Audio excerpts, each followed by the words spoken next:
Good morning, everybody. We're at the much awaited chapter, for me at least, where the Lord speaks. So, like I've been doing, I kind of went through this on my own first and put my notes from my commentary in it. And it's all over the place. This does not look organized, but um, you know, this is my journaling Bible, so it can look as unorganized as I want it to, I guess. Yes, and I had my interview yesterday, if anyone's wondering. The funniest thing happened. Funniest slash embarrassing thing happened. I went into the interview and they were having it in their conference room that had those leather big rolly chairs.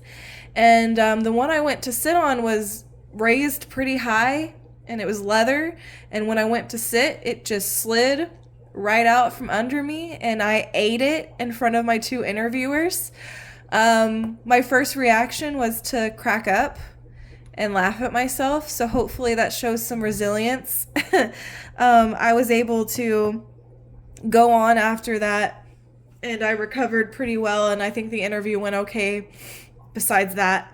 But that taught me a lot about myself. How good is God that whenever I fall, I'm able to get up and laugh and not take myself too seriously, especially in that setting where I was in an interview, and that could have been a make it break it moment for me and how I went on. So I'm proud of myself for that. I'll hear something Monday, so y'all be praying that if it's God's will, it happens. Please. All right, let's go on. We are on chapter 38. Then the Lord answered Job from the whirlwind. He said, "Who is this who obscures my counsel with ignorant words?" So Job's words had only further confused matters already muddled by useless counselors. Now that is what my commentary says. I don't like speaking so harshly like that. I should have changed it to say something different. I can't help it. This commentary is very judgmental of his friends and all of that. And I mean, his friends are really judgmental of him and they don't always know what they're talking about. So I guess the commentary is not wrong, but I just don't like using harsh words like that. All right, let's go on. Get ready to answer me like a man. When I question you, you will inform me. So here my commentary was saying God silenced Job's presumption and constantly wanting to ask questions of God by becoming Job's questioner. Where were you when I established the earth? Tell me, if you have understanding, who fixed its dimensions? Certainly you know. Who stretched a measuring line across it? What supports its foundations? Or who laid its cornerstone? While the morning stars sang together and the sons of God shouted for joy. So this section here, verse 4 through 7, my commentary says, creation is spoken of using language of building construction. And then when it says morning stars and sons of God, my commentary was saying it's the angelic realm, God's ministering spirits. So that's what my commentary was saying morning stars and sons of God stood for. Let's go on. Who enclosed the sea behind doors when it burst from the womb? When I made the clouds its garment and total darkness its blanket, when I determined its boundaries and put its bars and doors in place, when I declared, you may come this far but no farther. Your proud waves stop here. So I started running out of space, so I didn't write what my commentary had to say here. Let me go and read that for y'all. Okay. Okay, it's saying God's power over the sea by raising the continents is described along with the thick clouds that draw up its water to carry rain to the land. So that's what my commentary says. That I didn't really feel the need to write notes on anyways. I could have tried to fit some notes right here, but I just didn't feel the need there. All right. Moving on. Have you ever in your life commanded the morning or assigned the dawn its place, so it may seize the edges of the earth and shake the wicked out of it? So here, it's saying the dawn rises, and as it spreads light over the earth, it exposes the wicked like shaking the corners of a cloth exposes the dirt. Let's go on. The earth is changed as clay is by a seal. Its hills stand out like the folds of a garment. So here, what my commentary was saying is documents written on clay tablets were signed using personal engraved seals upon which was written the bearer's name. And my commentary does go into more detail for this. Let me see. Okay, here we go. The Hebrew for takes on form is turned. It conveys the idea that the earth is turned or rotated like a cylindrical seal rolled over the soft clay. Such rolling cylinder seals were found in Babylon. This speaks of the truth. This speaks of the earth rotating on its axis, an amazing statement that only God could reveal in ancient days. The dawn rolls across the earth as it rotates. And I didn't write all of that again because running out of room. And I can always go back to my commentary in the future when I'm reading this. But again, we're seeing how there's scientific things that only God could know in those ancient days that are brought up in the Bible, which is so cool. We'll go on. Light is withheld from the wicked, and the arm raised in violence is broken.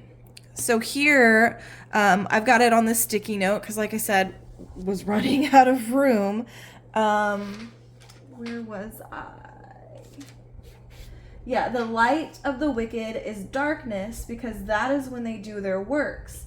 The dawn takes away their opportunity to do their deeds and stops their uplifted arm ready to harm. And then my commentary said, was Job around when God created light? And don't you know, you were already born, you have lived so long. So it references verse 21 in my commentary when talking about verse 15. All right, let's move on. Have you traveled to the sources of the sea or walked in the depths of the oceans? Have the gates of death been revealed to you? Have you seen the gates of deep darkness?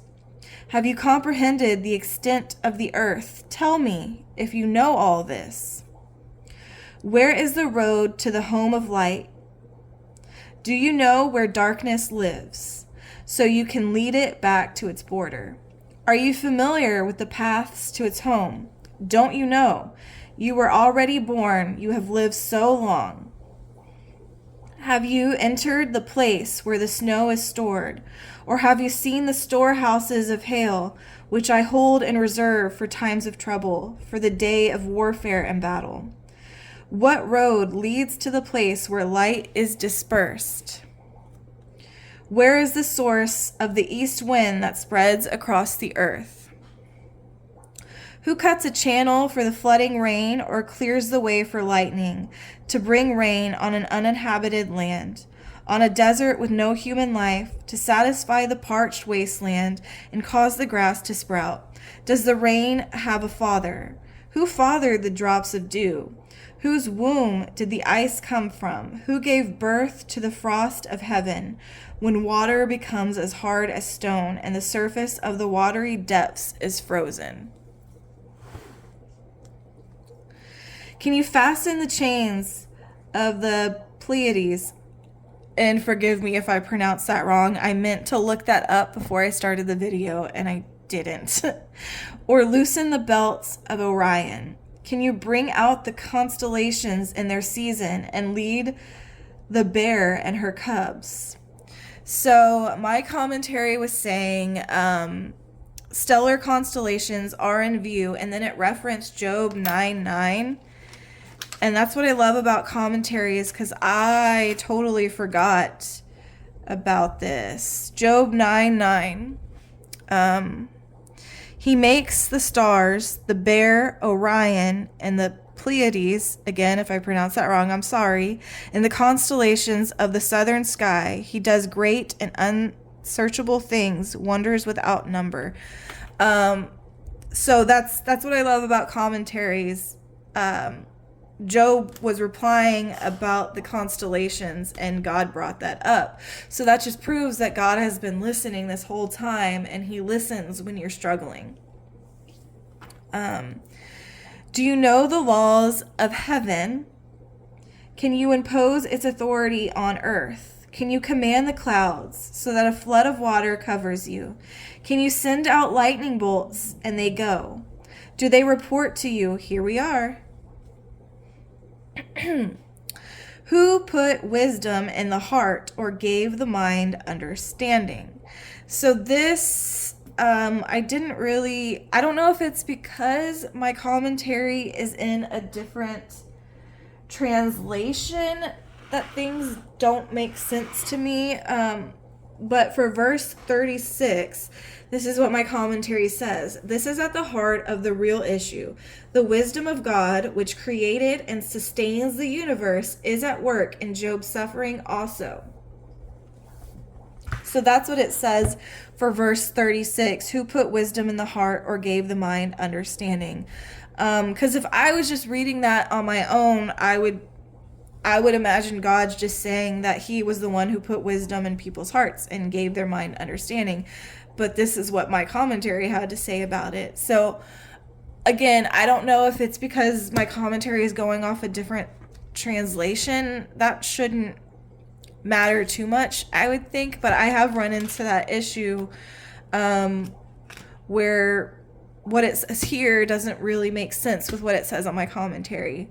So again, I don't know if that's because it's in a different translation. I'm going to have to start, Googling the free translations more and see what they have to say and if it differs from what my commentary says. All right, let's move on.